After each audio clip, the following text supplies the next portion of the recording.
Good morning. मैं आपका मनोहर sir online classes में आपका स्वागत है। आज मैं कक्षा 8 के विषय गणित और अध्याय 12 जिसमें कि ठोस आकृतियों के चित्रण के बारे में दिया गया है उसके बारे में चर्चा करूंगा। पिछली कक्षाओं में मैंने 2D और 3D के बीच क्या बेसिक डिफरेंसेस था, बेसिकली 2D पर ज़्यादा फोकस किया था। तो आज मैं तमाम चीज़ों पर आज मैं फोकस करने वाला हूँ कि 1D क्या है, 1 डायमेंशनल क्या है, 2 डायमेंशनल क्या है, 3 डायमेंशनल क्या है, थोड़ी बहुत 4th डायमेंशनल के बारे में बताऊँगा कि अभी वर्तमान में किस रिसर्च में कौन सा डायमेंशन चल रहा है। तो इन सब चीज़ों पर चर्चा होगी।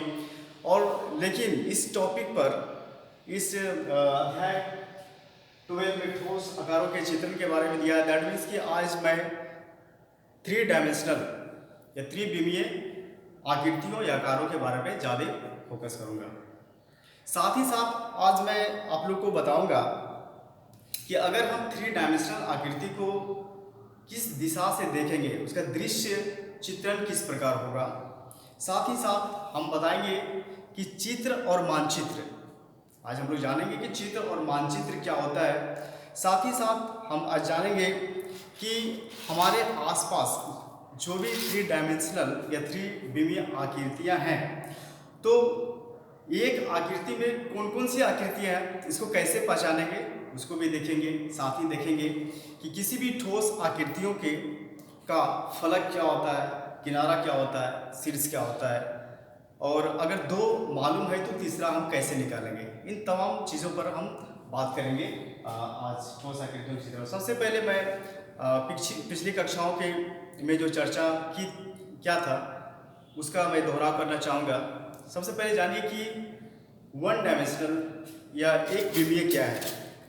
एक विमीय आकृति में सबसे पहले जानते हैं, जैसे कि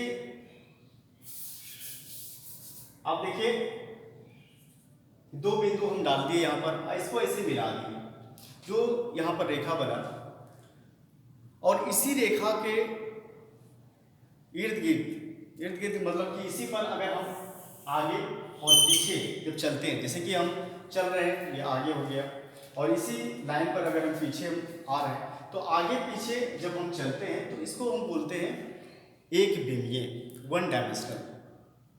और जब हम एक और पॉइंट यहाँ ले लिए, एक पॉइंट यहाँ ले लिए, इसको फिर मिला दिए, और इस तरह की जो आकृति बनती है तो इसको हम बोलते हैं 2 डायमेंशनल या 2 विमीय। इसमें 2 विमा है। एक विमा तो देखिए जिसको कि इसको हम लंबाई बोलते हैं, इसको चौड़ाई बोलते हैं, यानी कह सकते हैं कि जिस आकृति में लंबाई और चौड़ाई हो उसको 2 विमीय बोलते हैं। और इसको एक्सिस के रूप में भी समझना है तो आप इसको जान सकते हैं कि जो लेटी लाइन है उसको एक्स एक्सिस बोलते हैं, जो उस पर सीधा खड़ी है पड़ी हुई ये लाइन है, इसको वाई एक्सिस बोलते हैं, वाई अक्ष बोलते हैं। तो 2 अक्ष जिसमें हो उसको हम बोलते हैं 2 डायमेंशनल। और जब बात करेंगे 3 एक्सिस की, यानी कि उसमें जेड एक्स अक्ष हो, तो उसको हम बोलते हैं 3 डायमेंशनल। और जैसे कि हम देखें कि एक आगे पीछे खाली आगे गए और पीछे आगे, इसको हम बोलते हैं एक विमीय। और जब हम बाएं और दाएं भी आ सके, आगे पीछे के साथ साथ बाएं और दाएं भी आ जा सके, तो इसको बोलते हैं 2 डायमेंशनल। ठीक है, जैसे कि यहाँ से यहाँ चले, फिर आपको दाहिने मुड़ना हुआ तो यहाँ मुड़ गए, फिर इधर मुड़ना है इधर मुड़ गए। तो इस तरह की आकृति जो बनती है इसको हम बोलते हैं 2 डायमेंशनल। और 3 डायमेंशनल की बात जब हम करें कि आगे पीछे के साथ, आगे पीछे दाएं बाएं के साथ साथ ऊपर नीचे जब हम करना शुरू कर दें तो इसको बोलते हैं 3 डायमेंशनल। क्लियर? तो 1 डायमेंशनल, 2 डायमेंशनल, 3 डायमेंशनल के बारे में क्लियर हो गया। और अभी जो रिसर्च चल रहा है वो 11 डायमेंशनल तक चल रहा है। 4 डायमेंशनल की बात करें तो आइंस्टीन ने उसका थ्योरी दिया था, जिसको कि अभी लागू नहीं हो पाया है। वो टाइम के साथ और स्पीड के साथ उन्होंने कहा कि जब लाइट की स्पीड से कोई भी कार्य फंक्शन होगा तो उसको हम बोलेंगे 4th डायमेंशन में। ठीक है, इस तरह एडवांस में रिसर्च चल रहा है। तो अभी बेसिकली हमको 2 डायमेंशनल 3 डायमेंशनल पर बात करनी है, और सबसे ज़्यादा 3 डायमेंशनल पर। आकृतियों में अगर आप देखना चाहेंगे तो यहाँ देखिए टू टू टू डी आकृति और 3D आकृतियों में जो डिफरेंसेस है, जिसमें कि केवल आपको फेसेस दिखाई दे रहा है, त्रिभुज का हो, आयत है, वर्ग है, वृत्त है, चतुर्भुज है, तो इस तरह की आकृति और 2 डायमेंशनल में आता है, 2D आकृति आती है, और जिसमें कि आपको तीनों अक्ष दिखाई देता हो, तीनों शायद, तो इसको हम बोलते हैं 3 डायमेंशनल आकृतियाँ। घन, घनाभ है, बेलन, शंकु, गोला, इस तरह की आकृतियों को हम बोलते हैं 3 डायमेंशनल आकृतियाँ। बेसिक डिफरेंसेस में आप देख पा रहे हैं कि ये वृत्त भी इस तरह का गोल है, ये भी गोला गोल है, लेकिन जब हम 3 डायमेंशनल आकृति में गोला को दर्शाएंगे तो यहाँ पर पूरा कलर किया हुआ रहता है, दैट मीन्स कि गोला के अंदर जो है ना पूरा ठोस है, तो इसको बोलते हैं ठोस आकृति, इसको बोलते हैं समतल आकृति। इसको क्या बोलते हैं? समतल आकृति, इसको बोलते हैं ठोस आकृति। तो बेसिकली आज ठोस आकृतियों के बारे में ही जानेंगे।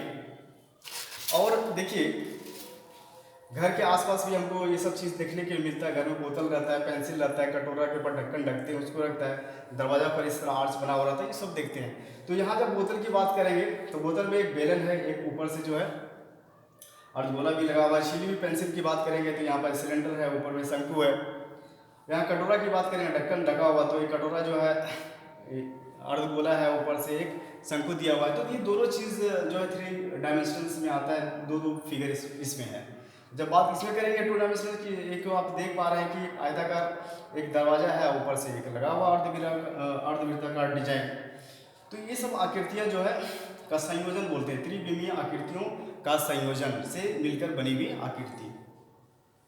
अब देखिए, एक चीज़ क्या है कि 3 डायमेंशनल फिगर्स जो होते हैं उसको हम देखने का मेरा तरीका क्या होता है, या तो हम उसको सामने से देखते हैं, या हम साइड जा करके देखते हैं, ऊपर से देखते हैं, या कभी कभी नीचे से भी देख लेते हैं। ठीक है, तो जब हम आपके बुक में जो दिया गया है कि जब ये घर की आकृति है, सामने से फ्रंट साइड से देखेंगे तो ये लोकेशन ये फेस हमको दिखाई देगा। जब हम साइड से देखेंगे तो हमको ये वाला दीवार दिखाई देगा, इसको कि पार्ट्स चित्र बोलते हैं। जब हम ऊपर से दिखते हैं, ऊपर से देखने का मतलब ये छोटा सा मतलब हट है, और यहाँ पर 2 मंजिला घर, यहाँ पर चढ़ करके अगर हम देखते हैं ये छप्पर दिखाई देगा आपको, तो ये ऊपर से दिखा हुआ चित्र है। तो आपको आएगा कि ऊपर का ऐसे छप्पर दिया है, तो ये कहाँ से देखा गया इसको, तो आप बोल देंगे कि ऊपर से दिखा गया, ये ऊपर का दृश्य है। तो दृश्य पहचानने के लिए भी आपको दिया जाएगा इसमें।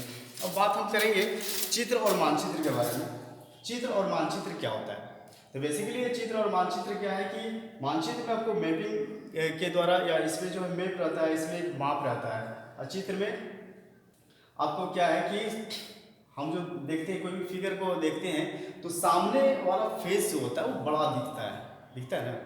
तो सामने वाला फेस में जैसे कि ये आपका चित्र बना हुआ, या ट्री बना हुआ है, रोड है, ट्री है, तो ट्री में जो यहाँ से यहाँ आदमी खड़ा हो जाता है तो सामने वाला ट्री बड़ा दिखता है, उसके बाद वाला उससे छोटा, उससे छोटा, उससे छोटा, सबसे लास्ट में जो है सबसे छोटा दिखता है। तो ये चित्र कहलाता है। और जब हम मानचित्र की बात करेंगे तो इसमें स्पेसिफिक नहीं रहता है, इसमें ऐसा कोई नहीं है कि आपको छोटा बड़ा करके दिखना है, बस एक स्केल दिया जाता है, एक माप दिया जाता है कि नदी, टेम्पल, नाला को कैसे दिखाया जाता है। तो अगर टेम्पल यहाँ भी है और यहाँ भी है, तो टेम्पल यहाँ भी बना दीजिए, यहाँ भी बना दीजिए, एक ही आकार का बना दीजिए, कोई बात नहीं है। जैसे ट्री को भी बनाया है, ट्री यहाँ भी वही आकार का, यहाँ भी वही आकार का, तो आकार में कोई अंतर नहीं होता है मानचित्र में। ये बेसिक डिफरेंसेस यही है। और साथ में जब हम बात करेंगे कि किसी भी ठोस आकृतियों में, जैसे ठोस आकृति घर में भी आपको मिल जाएगा, ये क्यूब की आकृति है, घर की आकृति है, जो कि आपका पलंग के नीचे लगाने के लिए काम में आता है। ये घन की आकृति है, इसमें देखिए कि क्या है, तो ये सामने जो फेस दिख रहा है ना, इसको बोलते हैं सतह। क्या बोलते हैं? सतह। तो सतह में कितना है? 1 2 3 4 5 6। तो इस घन में बोलेंगे कितना सतह है, तो हम लोग बोल देंगे 6। उसके बाद बोलेंगे किनारा। किनारा क्या होता है? तो कॉर्नर क्या होता है? तो जब दो सतह आपस में मिलते हैं, एक सतह इधर मिला, एक सतह इधर मिला, कहाँ? यहाँ मिला ना, तो इसको बोलते हैं किनारा। तो किनारा काउंट करेंगे 1 2 3 4 इधर, 4 उधर, 8 हो गया, 8 और फिर 9 10 11 12 हो गया, किनारा हो गया। अब हम बोलते हैं शीर्ष क्या है? वर्टिसेस इसको बोलते हैं। वर्टिसेस में यहाँ देखिए, यहाँ पर ये 3 सतह आपस में आकर के मिलता है, इधर से इधर से इधर से, यहाँ मिला ना। ये वाला कॉर्नर जितना भी वर्टिसेस देख रहे हैं कितना है? 1 2 3 4 5 6 7 8। तो इस तरह से हम देख लिए कि सतह क्या है, सतह क्या होता है, या फलक क्या होता है, उसका सरफेस क्या होता है, उसके बाद कॉर्नर क्या होता है, किनारा क्या होता है, शीर्ष क्या होता है। ये तीन चीज़ें 3D डायमेंशनल्स आकृतियों में होती है। तो अगर इसमें से दो दिया हुआ रहेगा तो तीसरा कैसे निकालेंगे? तो उसके लिए ऑयलर ने जो है एक फॉर्मूला दिया है, उसको हम लोग देखते हैं। इसको बोलते हैं ऑयलर या यूलर्स का फॉर्मूला। इसमें फलक हो गया, फलकों की संख्या, ई हो गया किनारों की संख्या, E for edge, F for face, V for vertices. आपको एफ, ई और वी इतना याद रखना होगा, फेसेस, एज और वर्टिसेस। तो सूत्र इसका होता है F plus B minus E equal to 2। F plus B minus E equal to, F से फेस हो गया, बी से आपका वर्टिसेस हो गया, ई से एज हो गया इक्वल टू 2। ये फॉर्मूला है। जनरली इसको याद करने का तरीका क्या है कि आपको सूत्र में 5 तो जानते हैं ना, एफ आई बी 5 याद रखना है, एफ आई बी 5 लिख दीजिए, और जो आई है इसको प्लस कर दीजिए और यहाँ माइनस दे दीजिए, यहाँ प्लस हो गया, ये माइनस हो गया, सिंपल है। तो इसको याद कर लीजिए। यहाँ पर एक क्यूब का उदाहरण दिए हैं, F equal to 6, E equal to 12, तो भी का वैल्यू निकालना है। इस फॉर्मूला पर डाल करके भी का वैल्यू हम लोग 8 निकाल लिए, इससे सत्यापित हो गया। बहुत ही इंपॉर्टेंट फॉर्मूला, याद करने का तरीका भी है। 5 इक्वल टू 2, 5 इक्वल टू 2, इसको याद करेंगे, हो गया। तो आज हम जाने कि 2D और 3D में क्या अंतर है, यानी कि जो सतह समतल आकृति है या ठोस आकृति है उसमें क्या अंतर है, और ठोस आकृतियों का संयोजन कैसे होता है उसके बारे में जाने, कैसे हम उसका निकाल सकते हैं फॉर्मूला, ऑयलर फॉर्मूला के द्वारा चित्र और मानचित्र में क्या अंतर है उसके बारे में भी हम लोग जाने, और किसी भी 3D आकृति को हम किस दिशा से देखते हैं तो वो किस प्रकार दिखता है इसके बारे में जाने। तो थैंक यू। आज हमने ठोस आकृतियों के बारे में चित्रों पर प्रकाश डाला। फिर नेक्स्ट वीडियो में हम देखेंगे, इससे भी मज़ेदार टॉपिक पर हम चर्चा करेंगे। तब तक के लिए बाय, थैंक यू।